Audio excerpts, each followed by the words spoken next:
Hi, welcome to Classic Pies Made Easy. I'm Nancy McDermott. I want you to learn how to make 5 classic pie crusts and 9 different pies. You can mix and match these recipes and put them together for pies that I think you're going to enjoy making and enjoy sharing with your family and friends. We're going to make everything from traditional Southern pecan and chess pies to a strawberry rhubarb pie, key lime, buttermilk. We've got custard pies, strawberry icebox pie, and one of my very favorites, meringue pie, always the hit of the family reunion. I've been baking since I was a kid, probably 10 years old, and it's something that I've always loved to do. I didn't learn to bake from my grandmother, but I grew up watching her in her dairy farm kitchen making pies and cakes and biscuits and all kinds of good things. And I love making pies because they seem difficult, but they're really so simple to make if you know a few little things to get you started. I wrote a book called Southern Pies, and I can't wait to share a whole slew of tips and tricks on how to make classic pies easily. Let's get started. In this lesson, I'm going to show you how to do 2 shortcut crusts so that you don't have to do any rolling out. One is with graham crackers, a graham cracker crumb crust that's easy and delicious, and the other is a regular crust made with vegetable oil, so no rolling. Let's get started. First thing we're going to do is make a graham cracker crust. And for this, I'm going to use regular old graham crackers in my food processor. And you could also do this with ginger snaps, with chocolate wafers, with vanilla wafers. I call it a graham cracker crust, but really it's a cookie crumb crust. So any kind of cookie will work well. And I'm just going to process these. I like to pulse them. Just stop and make sure those big pieces are moving around. And the ingredients, butter, sugar, crumbs, couldn't be easier. Let's see. And you just want to turn these into a wonderful cookie sand. I need a little bit more. Those last bits out. And what you can do is, if you still have some chunks, you can just sort of sift those out. Pull those out. I'm going to put that into my bowl here. And the other ingredients are, sugar. And I want to mix that in. And of course, if you were using a sweeter cookie like vanilla wafers, I probably wouldn't put quite as much sugar in. You could use brown sugar. And a little bit of melted butter. And that's going to be just enough to bring this sand together into a mixture that will shape up and make a crust. And this one, this cookie crumb crust is a favorite for, first of all, because it's so easy to do.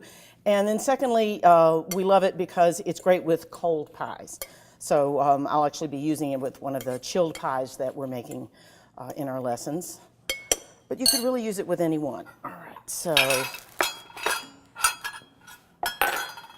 going to pour it in the bowl.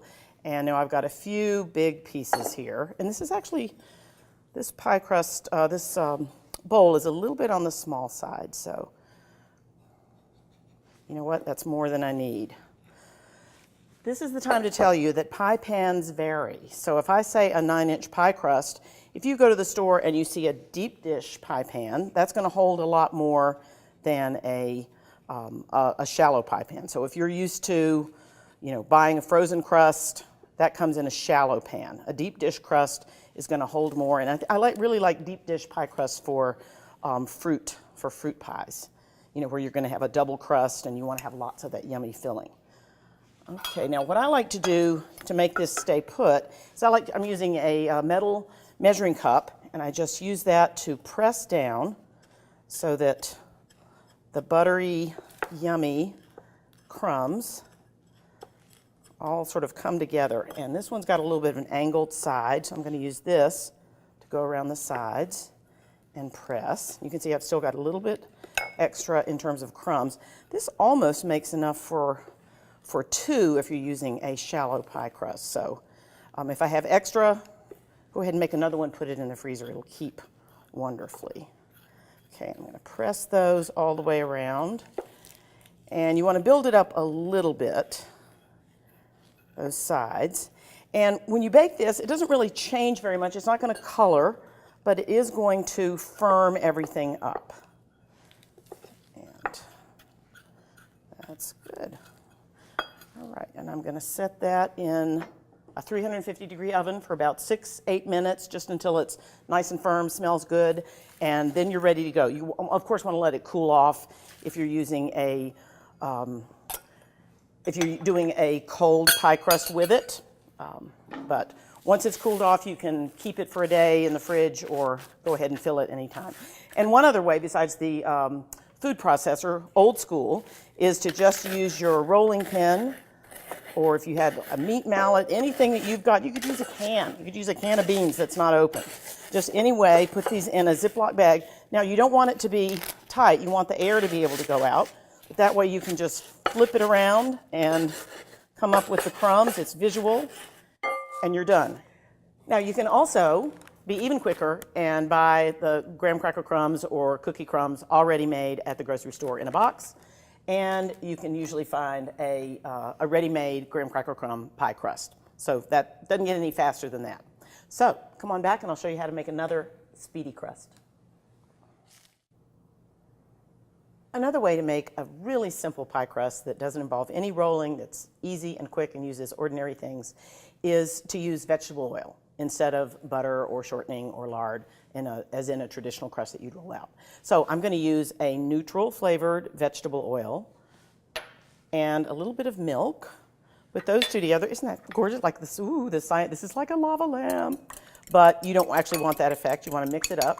So I just want to emulsify. I want to bring those two ingredients together. And you know what? What I love to do with this at home is to just put it in a jam jar. Shake that jar up. It gives you a little bit of activity. And that, you know what, it thickens up. See how it just looks luscious and pretty. And then I'm going to put flour, just all-purpose flour, a little bit of sugar, and a little bit of salt. Remember, pie crust is flour and fat, pretty much.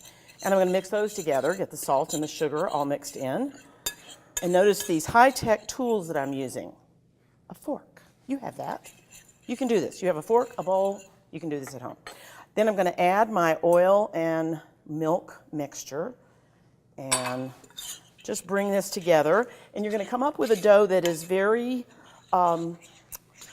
it's oily and it's thick.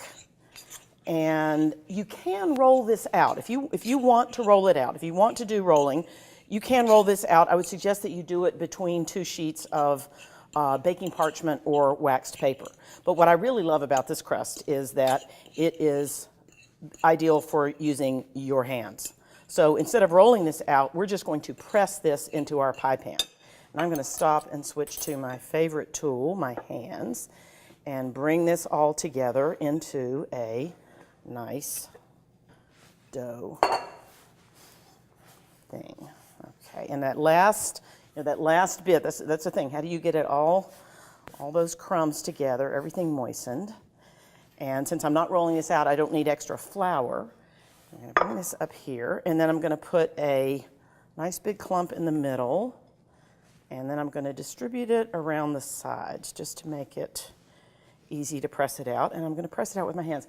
I've even seen people do this, mixing the whole thing in the pie pan. How's that for easy and not getting things dirty?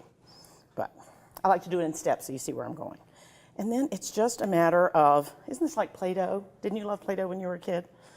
So it's just a matter of stretching it out. And you know, I think we're kind of afraid of pie crust. It's sort of supposed to be hard and people get intimidated, but it's actually very forgiving.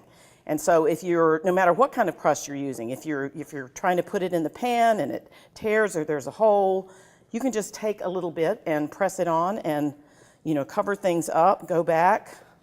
It's a sturdy ingredient. And really what it is it's a pie delivery vehicle, in my opinion. So whichever train that you want to take to get to pie, take that train and you're going to be fine. Now this, if you wanted a top crust, you could, as I said, roll this out between sheets of wax paper or parchment paper. And then you could make a crust that you could transfer to cover, say, a fruit pie. I tend to use this one when I want a baked, when I want a standard pie crust, not a crumb crust. but I just need the bottom part. That's when this is ideal. It's great if you're going to, you know, fill it with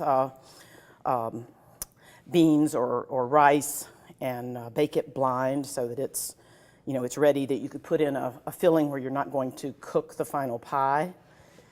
And now, it's hard to get a sort of a fancy edge on this, but I do like to just pinch down a little bit on the sides. I love this particular pie pan because it's got little, it's almost like it's got little thumbprints.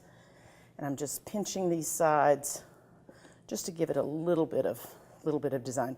If you were to, now this is more of a deep dish pan. If you were to use a really shallow pie pan, you could build up the crust and finish it off on the top with the tines of a fork, or, you know, do a little more decoration. But right now, we're just trying to get a place to put our pie. What do you think?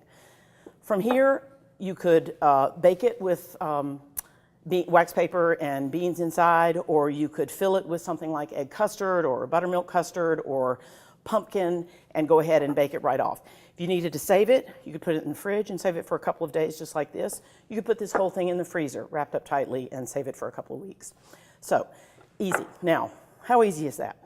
It's very easy. But if you want to get even easier, let me show you another way to go that I think is just fine. Here is the frozen shell from the grocery store. If you thaw these out, you can actually take the sides and pinch them up. And not only is this a little bit prettier, I'm not trying to trick anybody. This is a store-bought frozen crust from the grocery store. But you know, if you bake it like this, it will just fall off. That's what will happen. So my two choices are to press it up like this to make a pretty built-up side. You could then go and make that a little bit more decorative with the tines of a fork, that kind of edge. Or, this is if I'm really in a hurry, I just cut it off. Because I think having it bake and then having that fall off, that makes things messy. So if I'm not going to do anything to sort of fuss it up a little bit, I just take the whole thing off. Then I've got a little bit extra pie dough, and of course I'm going to save that and roll it into my next pie crust the next time I make one. And then you've got a simple edge, rustic, pretty, wonderful. So you've got this one that's frozen from the freezer case, and in the refrigerator case you can buy pie crust rolls, and these are perfect for fruit pie. So you could just line the pie shell, put the fruit in, put this on the top, and they're ready to go. I think these shortcuts are absolutely fine. They're wonderful. To me, the pie is about what's inside. So if you want to learn how to make great pie crust, we're going to go there. If you're just in a hurry to get to pie, frozen, refrigerated, oil, graham cracker, those are a lot of shortcuts. In the next lesson, I'm going to show you how to make 3 traditional pie crusts using different kinds of fats. And we'll mix them up and roll them out, show you how that's done.